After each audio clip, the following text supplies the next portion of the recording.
जय श्री राम सभी को। मेरा नाम है श्रीश और स्वागत करता हूं आपका आज की इस वीडियो में। तो गाइज ये है अपनी टाटा सफारी जिसको अपन ने चला दिया है पूरे 30,000 किलोमीटर। और 30,000 किलोमीटर चलाने के बाद में भाई जो एक मेरे दिल में एक्साइटमेंट थी ना, जो मैं 27-28,000 किलोमीटर चलाने के बाद सोच रहा था कि यार आप लोगों से शेयर करनी है, अब वो टाइम आ चुका है। 30,000 किलोमीटर इन 1.5 ईयर्स। अब भाई 1.5 साल इस गाड़ी को हो चुके हैं। देखो बहुत अच्छी यादें भी रही है और बहुत बुरी यादें भी रही है। अब बुरी यादें तो क्या है भाई, वो उसके भी बारे में बात करेंगे, लेकिन सबसे पहले बात कर लेते हैं अच्छी यादों के बारे में। क्योंकि काफ़ी सारे लोग क्रिटिसाइज़ करते हैं कि सिर्फ टाटा की बुराई करते हो, इंडियन ब्रांड है, ये है वो है।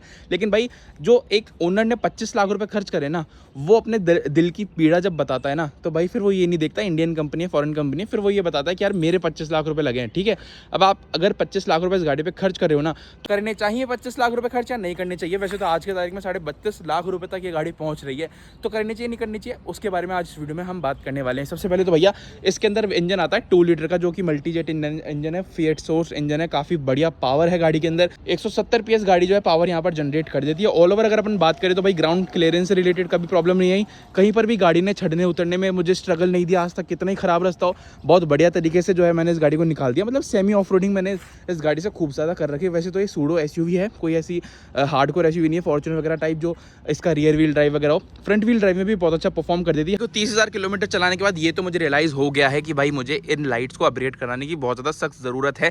तो भाई देखो, वैसे तो अगर अपन बात कर लेना, जो ये से बड़े बड़े यूट्यूबर वगैरह होते हैं, फिर कई बहुत ऐसे कम लोग हैं भाई, अगर यूट्यूबर्स वगैरह को छोड़ दो, तो जो अपनी गाड़ी के अंदर खरीदने के बाद में ऐसे 1-1.5 लाख रुपए का खर्चा करें एसेसरीज वगैरह के अंदर, या फिर लाइटिंग वगैरह अपग्रेड करें। ये यूट्यूब वगैरह के लिए तो सही है क्योंकि वो लोग कंटेंट से निकाल लेते हैं। लेकिन भाई अगर अपने जैसे आम आदमी की बात करें, अपने जैसे नॉर्मल मिडिल क्लास आदमी की बात करें, तो भाई वहाँ पर एक बार गाड़ी ले ली तो भैया फिर वो मैट वगैरह भी जो है कंपनी से आए थे वही लगे रहते हैं। अब देखो अपन को गाड़ी को 1.5 साल हो गए, लेकिन मैंने कोई भी मैट वगैरह गाड़ी के अंदर अभी नहीं लगाया। वही सारा जो माहौल है अभी गाड़ी का जैसे ली थी वैसे ही बना हुआ है। यहाँ पर जो है मैं डेफिनेटली इस गाड़ी की लाइट जो है चेंज करने वाला हूँ। गाड़ी की लाइट्स में कोई भी प्रॉब्लम मुझे फेस नहीं होती। मेरे पास एक टियागो भी है, लेकिन भाई उसकी लाइट्स इससे काफ़ी ज़्यादा मुझे अच्छी लगती है। I don't know why. हालांकि उसके अंदर एक ही हेलोजन बल्ब है, लेकिन फिर भी भाई उसकी लाइट्स मुझे बहुत ज़्यादा अच्छी लगती है। यहाँ पर आपको बताऊँ, आपको एक लो बीम मिल जाती है, हाई बीम मिल जाती है। और हाई बीम की अगर अपन बात करें काफ़ी ज़्यादा बढ़िया है। लो बीम भाई साहब, मतलब अगर आप इसको ऐसी रोड पर चला रहे हो जहाँ पर ऑलरेडी लाइटिंग है, वहाँ पर तो चल जाएगी। लेकिन आप अगर ऐसी रोड पे चला रहे हो ना जहाँ पर मतलब आपको लाइटिंग की कमी है बहुत ज़्यादा, बिल्कुल ही अंधेरा है, रात बहुत ज़्यादा हो चुकी है, तो वहाँ पर फिर इस गाड़ी के अंदर आपको हाई बीम जलानी ही पड़ेगी, फॉग लैम्प जलानी पड़ेगी, तब जाके आपको थोड़ा दिखना चालू होता है। बाकी भाई साहब इसके अंदर डेफिनेटली बहुत सून आपको जो है दिखने वाला है कि LED यहाँ पर चेंज हो रही है अपनी। यहाँ पर टायर परफॉर्मेंस की बात कर लूँ तो भाई काफ़ी बढ़िया टायर अपन को गाड़ी के अंदर देखने को मिल जाते हैं। ब्रिजस्टोन इकोपिया टायर की सीरीज़ आपको इस गाड़ी के अंदर देखने को मिलती है। 30,000 के अंदर गाड़ी के अंदर जो है लगभग 50-55% जो है टायर अभी भी बचे हुए हैं। अब मेरे ख्याल से भाई साहब 30,000 किलोमीटर इस गाड़ी के टायर और चल जाएंगे, और इसको जो है टायर अपग्रेड कराने की ज़रूरत फिर हो जाएगी। फिर अपन देखेंगे वो अच्छी कंपनी के, क्योंकि ब्रिजस्टोन के टायर तो भाई बहुत ज़्यादा घिस चुके हैं और इसके अंदर रोड नॉइज़ बहुत ज़्यादा आती है। पता है, एक तो इस टायर के अंदर जो ब्रिजस्टोन की इकोपिया टायर है ना, अब तो खैर जो नई वाली सफारी आ रही है उसके अंदर आपको 19 इंच के अलॉय व्हील मिल जाएंगे टॉप मॉडल में, और उससे नीचे वाले मॉडल में आपको फिर भी 18 ही मिलेंगे। और वहाँ पर जो है भाई थोड़ी सी रोड नॉइज़ मुझे लगती है इस गाड़ी के अंदर। हालांकि अगर जिस गाड़ी की रोड नॉइज़ कम होती है, जिस टायर की रोड नॉइज़ कम होती है ना, वहाँ पर वो टायर घिसते भी उतनी जल्दी है, तो एक नेगेटिव पॉइंट रहता है। पर कोई बात नहीं भाई, 5-10 हज़ार किलोमीटर मैं सहन कर लूँगा, लेकिन थोड़ी सी रोड नॉइज़ कंट्रोल होनी चाहिए। क्योंकि एक तो इंजन इसका बहुत ज़्यादा नॉइजी है भाई। ठीक है, इंजन नॉइजी होने के साथ साथ काफ़ी बढ़िया पावरफुल भी है, उसमें नो डाउट। लेकिन भाई जो इस गाड़ी की चीज़ एकदम सक करती है, मतलब समझ जाओ सक करती है, वो है भाई साहब इसका मैनुअल ट्रांसमिशन। इतना बेकार परफॉर्मेंस है मैनुअल ट्रांसमिशन की भाई साहब। तो भाई साहब इसके मैनुअल ट्रांसमिशन ने इतना ज़्यादा परेशान कर रखा है ना मुझे, जिसकी कोई हद नहीं है। मतलब अब मैं आपको मेरा एक्सपीरियंस शेयर करता हूँ। मैं लेके गया था इसको एक रैली के अंदर, और रैली के अंदर आपको पता है 15 अगस्त की रैली थी और 20-30 की स्पीड में गाड़ियाँ चलती है। 20-30 की स्पीड में जब गाड़ियाँ चल रही थी तो भाई वहाँ पर 6-7-8 किलोमीटर चलाने के बाद में एकदम से क्लच जलने की बदबू आने लग गई। अब आपको पता है बम्पर टू बम्पर ट्रैफिक में गाड़ी चलेगी तो क्लच आधा दबेगा और फिर अपन वापस से प्रेस कर देंगे, आधा दबेगा, ऐसी गाड़ी चल रही थी भाई साहब। तब जाके मुझे रियलाइज़ हुआ मैंने कितनी बड़ी गलती करी, क्योंकि एक तो मेरे पैर दुख चुके थे पूरे बहुत बुरी तरीके से। क्लच इसका थोड़ा सा हार्ड है, वैसे तो कहते हैं जो इसका ये वाला इंजन है फिएट सोर्स इंजन, जैसा मैंने भी देखा है MG हेक्टर वगैरह में, तो भाई उस गाड़ी का जो क्लच है बहुत ज़्यादा हार्ड हो जाता है कंपैरेटिव टू सफारी। सफारी के अंदर भी सेम क्लच सिस्टम है और वही सेम इंजन है, बट सफारी का इतना ज़्यादा हार्ड अभी तक तो नहीं हुआ भाई 30,000 किलोमीटर चलाने के बाद। कंपैरेटिव अगर अपन हेक्टर से कंपेयर करें तो हेक्टर का तो बहुत ही ज़्यादा हार्ड हो जाता है। हालांकि इसके अंदर ये है कि ये गाड़ी बहुत बंद होती है, मतलब बंद इन द सेंस अगर आपके ऊपर शिफ्ट नए हो फर्स्ट गियर से आपको अगर सेकंड गियर पे लेकर जानी है तो आपको वो जो है 20 की स्पीड के बाद ही करना पड़ेगा। जैसे आप अगर कहीं पे चल रहे हो, 4th गियर में हो, 5th गियर में हो, 3rd गियर में हो, एकदम से स्पीड ब्रेकर आ गया, आपने गाड़ी की स्पीड कर ली 20 के आसपास, आपने अगर स्पीड कर ली और आप इसको सेकंड गियर में उठाना चाहोगे तो गाड़ी उठ तो जाएगी, नो प्रॉब्लम। बट वहाँ पर अगर आपने अगर मौसम में क्लच छोड़ दिया, जल्दी से क्लच छोड़ दिया, तो वहाँ पर गाड़ी जो है बंद हो जाती है। ये इसके अंदर नेगेटिव पॉइंट लगा। हालांकि अगर अपन डीजल इंजन की बात करें ना, तो डीजल इंजन के अंदर इतना टॉर्क होता है कि कहा जाता है कि यार डीजल इंजन को लोग बाग उठाते ज़्यादातर सेकंड गियर से, फर्स्ट गियर तो तब यूज़ में लेते हैं जब चढ़ाई पे चढ़ना हो। तो वो वाली एक नेगेटिव पॉइंट लगा यार इस गाड़ी के अंदर, जो मैंने पुरानी सफारी के अंदर एक्सपीरियंस करा था। सेकंड गियर में बढ़िया चलाता था। किसी को नहीं पता हो, कोई इस चैनल पे नया हो तो भाई आपको बता दूं, इस सफारी से पहले अपने पास 2006 मॉडल टाटा सफारी डाइक और थी, जिसके अंदर मैंने भाई बहुत ही उसको मज़े तरीके से चलाया। लेकिन वो चलाने वाला जो फील है भाई, उसको वो रुतबा इस गाड़ी के अंदर नहीं है। खैर उसको तो अपन कंपेयर कर भी नहीं सकते। अब तो बिल्कुल ट्रांसफॉर्म हो चुकी है सफारी। भुवन मेरा भाई अभी बैठा था इस वाली सीट पर, और यहाँ पर बैठते उसने एक कंप्लेंट करी, जो उसका लेफ्ट वाला पैर है यहाँ पर अड़ रहा है। तो अगर आप मैनुअल ले रहे हो तो भाई साहब आपको पैर यहाँ पर क्लच पे रखना पड़ेगा, और क्लच पे रखोगे तो आपका ये पैर बार बार अड़ेगा, जो बहुत इरीटेटिंग रहता है भाई।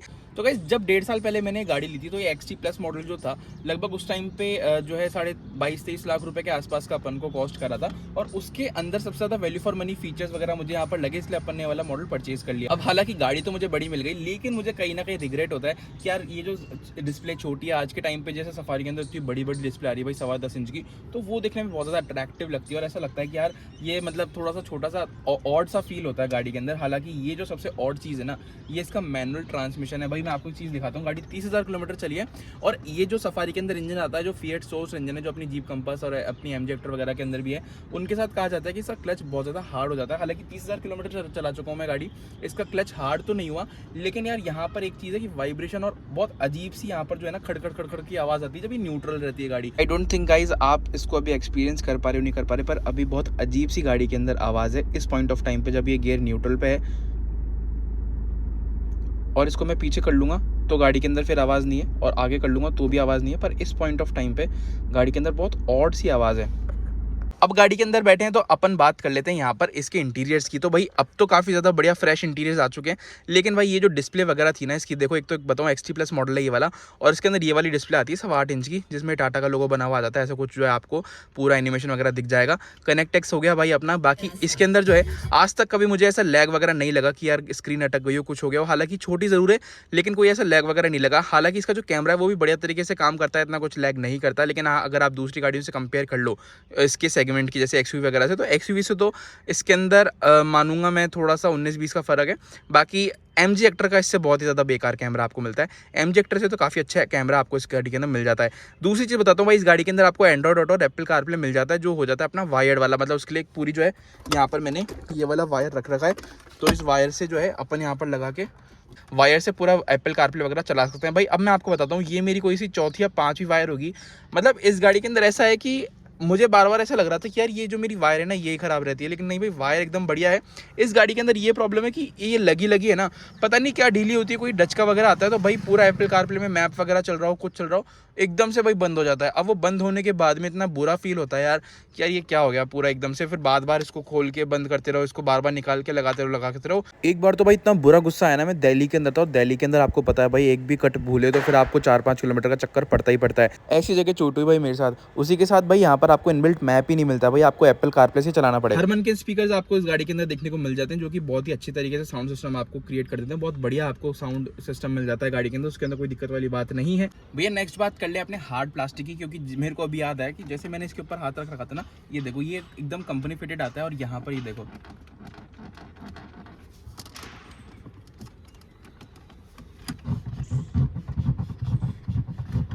एक तो सबसे बड़ी बीमारी भाई इस गाड़ी की मुझे ये हैंड ब्रेक लगता है। भाई ये एरोप्लेन जैसा हैंड ब्रेक दे तो दिया, लेकिन ये है किस काम का मुझे ये बताओ।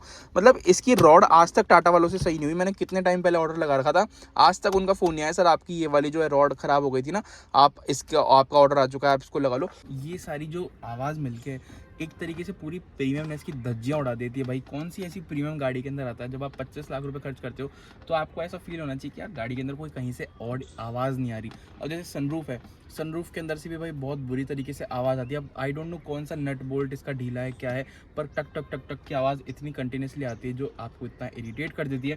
भाई आप कभी लॉन्ग जर्नीज़ वगैरह में जाते हो तो भी कितना म्यूज़िक आप सुन लोगे, ठीक है। एक टाइम पे ऐसा होता है कि यार म्यूज़िक बंद करके आप सिर्फ ड्राइविंग एंजॉय करते हो। ज़्यादातर अगर आपके साथ बड़े हो फैमिली के तो डेफिनेटली म्यूज़िक तो बिल्कुल एकदम 2-3 के वॉल्यूम में ही चलता है, तो वहाँ पर ही बहुत ज़्यादा इरिटेट करती है भाई।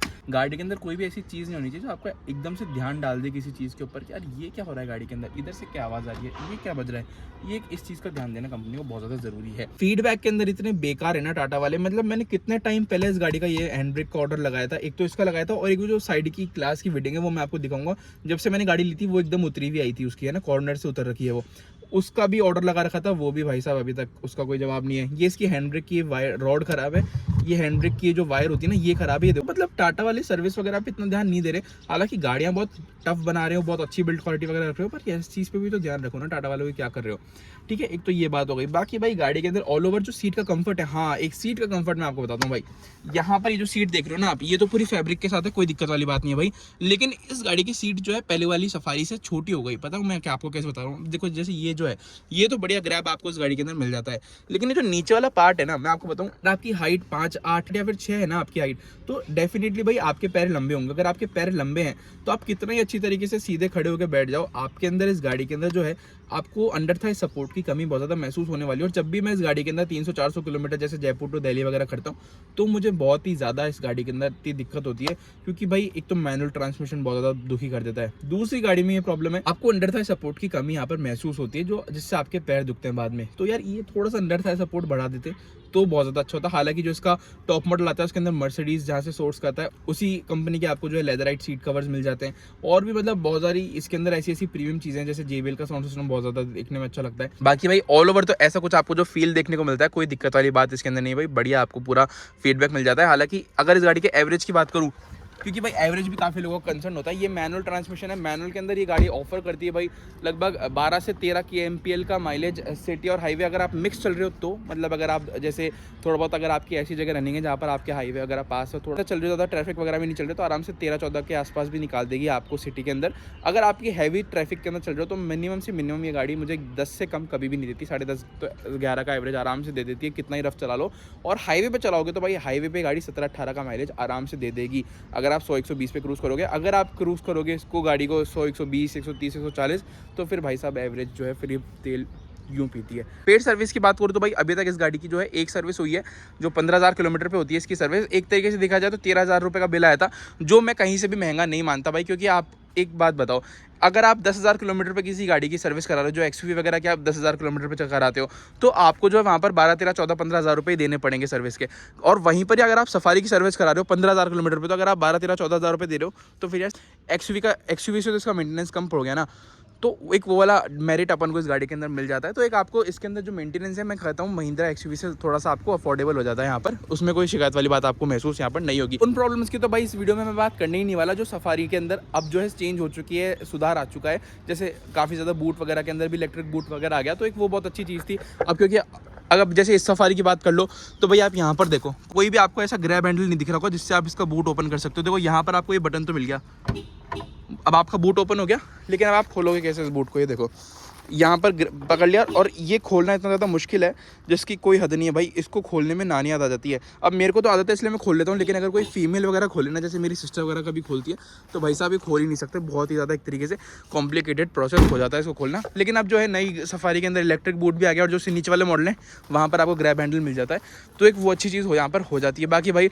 वाइपर वगैरह डुअल ब्लेड मिल जाते हैं, बहुत अच्छी तरीके से काम करते हैं, लाइटिंग बहुत सुंदर लगती है इस गाड़ी की भाई मुझे। बाकी फेस लिफ्ट के अंदर 360 डिग्री कैमरा इंट्रोड्यूस कर दिया, लेकिन यार 2 ही पार्किंग सेंसर मिलते हैं, वो एक थोड़ा सा नेगेटिव पॉइंट लगा भाई मुझे। अगर इस गाड़ी की 2 मेजर प्रॉब्लम मैं आपको बताऊं ना, तो एक तो बता चुका भाई इसका मैनुअल ट्रांसमिशन, अगर आप सफारी लेने की सोच रहे हो तो मैनुअल में गलती से भी मत लेना, ठीक है। दूसरा प्रॉब्लम ये है कि भाई वो प्रॉब्लम आपको हर किसी को आ सकता है, और आपके हाथ में वो प्रॉब्लम आए या फिर ना आए। आपको एक बात बताता हूँ, ये जो BS6 गाड़ियाँ हैं भाई, इसके अंदर आपको जो है डेफ डलता है, आपको ये बात तो पता ही होगी। अब डेफ डालने का प्रोसेस इतना कॉम्प्लिकेटेड है, क्योंकि आपको हर 4,500-5 हज़ार किलोमीटर के अंदर आपको डेफ डालना पड़ेगा, और डेफ डालने की जो जगह है वो मैं आपको बताता हूँ। तो भाई उस डेफ डालने के लिए आपको जो है यहाँ से ओपन करके, और आपको इधर इसको ऊपर करके और इसको खोल के यहाँ पर डेफ डालना पड़ेगा। लेकिन भाई वो जो डेफ की जो कैन होती है ना, भाई आप चाहो तो कंपनी के अंदर भी डलवा सकते हो, कंपनी के अंदर थोड़ा सा महंगा आता है, बाहर आपको जो है 850 या फिर 800 रुपये के आसपास मिल जाता है 10 लीटर का कैन, जिसको आप डाल सकते हो। भाई अब आपको उसके लिए पाइप वगैरह लगाने पड़ेंगे, जो बहुत ज़्यादा कॉम्प्लिकेटेड प्रोसेस है आपके लिए। ठीक है, मैं आपको एक चीज़ बताता हूँ भाई, तो आपको पता है डेफ जब डलता है तो डीजल एग्जॉस्ट फिल्टर क्लियर करने के लिए वो डलता है। अगर उस टाइम पर आपने गाड़ी को नहीं चलाया या फिर 2-2,500 RPM पे गाड़ी को नहीं रखा, आपने हाईवे पे उस टाइम पे आप गाड़ी को ले जाओ और अच्छी तरीके से दौड़ाओ गाड़ी को, तब जाके वो प्रोसेस स्मूथली हो जाता है। अगर वो बाई चांस स्मूथली प्रोसेस नहीं हुआ, या फिर आपने जो है अगर वो बत्ती आ रही है गाड़ी के अंदर और आपने गाड़ी बंद कर दिया, 2-3 बार आपने इतना ध्यान नहीं दिया, अगर आप नॉर्मल अपने रूटीन के अंदर रहे और आपने ध्यान नहीं दिया, तो भाई साहब उस गाड़ी के अंदर फिर पता है क्या प्रॉब्लम आती है। फिर गाड़ी आधे घंटे 1 घंटे आपकी जो है खड़ी रहती है सर्विस सेंटर पे। आपकी गाड़ी को जो है पूरा ECU वगैरह लगाते हैं, पूरा लैपटॉप वगैरह लगाते हैं, ECU के अंदर जो है आपके कमांड देते हैं, फिर वो ECU अपने हिसाब से गाड़ी का जो डेफ एग्जॉस्ट क्लियरेशन है वो करता है। भाई अब आपको जो है, आपको कोई आइडिया नहीं है, वो कभी भी आ सकती है भाई आपकी गाड़ी के अंदर, भले आप कहीं जा रहे हो, आप रास्ते के अंदर हो, कुछ भी हो। अब मेरे साथ जब भी आई थी तो मैंने पूरा क्लियरेशन करा दिया था। अब क्लियरेशन कराने के 2-3 दिन बाद क्या हुआ, वापस से गाड़ी के अंदर एक प्रॉब्लम आई, चेक इंजन लाइट जल गई और एक तरीके से गाड़ी का पूरा पिकअप वगैरह खत्म हो गया। मैं हाईवे पे जा रहा था, मेरे फ्रेंड्स वगैरह साथ में थे और गाड़ी 80 की स्पीड से ऊपर जा ही नहीं भाई, वो भी बहुत मर के, बिल्कुल गाड़ी का टर्बो एक तरीके से गाड़ी ने कट ऑफ कर दिया। अब भाई साहब उस टाइम पे इतनी ज़्यादा एक तरीके से मुझे बुरा लगा कि यार मैंने गाड़ी ले तो ली, लेकिन ये क्या हो रहा है भाई। लेकिन अब ये टाटा के साथ नहीं है भाई, सिर्फ ये पूरी जितनी भी डीजल गाड़ियाँ आ रही है BS6 की, उन सब के अंदर ये है। पर हाँ, ये है कि भाई वो प्रोसेस थोड़ा सा एक तरीके से स्मूथली हो जाए तो ज़्यादा सही रहता है। अगर इसका डीजल एग्जॉस्ट फिल्टर अच्छे से क्लियर नहीं हुआ तो फिर भाई साहब ये बाद में गाड़ी प्रॉब्लम करती है, फिर आपको सर्विस सेंटर ले जाना पड़ेगा। वो जब तक लैपटॉप लगा के इसके अंदर पूरा क्लियरेशन नहीं करेंगे तब तक आपकी गाड़ी बिल्कुल स्मूथली वर्क नहीं करेगी। तो भाई ये पूरा एक्सपीरियंस था अपनी टाटा सफारी 2022 मॉडल का था और 1.5 साल इस गाड़ी को हो चुके हैं, 30,000 किलोमीटर चला दिया है। अब 30,000 किलोमीटर वाली इसकी सर्विस कराएंगे, जहाँ पर आपके साथ शेयर करेंगे पूरा एक्सपीरियंस, 1-2 दिन में करा लूँगा भाई वो भी। तो भाई इस वीडियो में इतना ही था। वीडियो अगर पसंद आई हो तो चैनल को लाइक शेयर सब्सक्राइब करना ना भूलेगा। अगर कुछ मुझसे रह गया होगा कोई पॉइंट तो मैं इंस्टाग्राम पे अपडेट कर दूँगा, मेरे इंस्टाग्राम की ID जो है डिस्क्रिप्शन में आपको मिल जाएगी, तो वहाँ पर भी कनेक्ट रहिए भाई, जिससे अपन अच्छी तरीके से बातचीत वहाँ पर भी करते रहें। तो भाई मिलते हैं किसी इस वीडियो में, जब तक अपना ध्यान रखिए, सुरक्षित चलिए, धन्यवाद।